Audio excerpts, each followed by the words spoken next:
Bago ka mamroblema, makinig ka muna. This is your dental bestie Doc Noy with your weekly ngipin update. Para sa ating Know Your Teeth this week, kailan ba dapat unang binibisita ang mga anak nyo sa mga dentista? The answer is 6 months to 1 year. Bakit? Kasi ang unang beses ng pagtubo ng mga ngipin ng anak nyo nag-start yan sa ilalim ng 6 months to 10 months. So, pag tumubo na yan, mag-visit na sa clinic. Bakit? Kasi kailangan namin nalinisan at the same time malagyan ng fluoride at ma-educate kayo kung paano alagaan ang mga ngipin ng anak nyo. Ang daming nagme-message sa akin, 1 year old, 2 years old, sira na yung ngipin.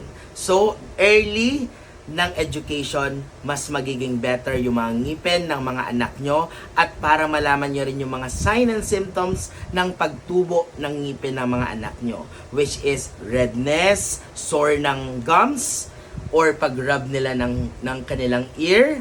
At the same time, yung temperature nilalagnat less than 38 degrees Celsius is still normal.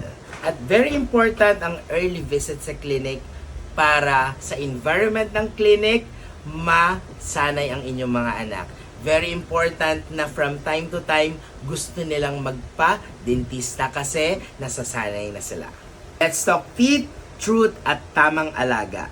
Comment down below kung ano pa yung gusto nyong malaman. Ngipin nyo yan, pero mission ko yan. So see you next time mga kangiti para iwas ngiwe!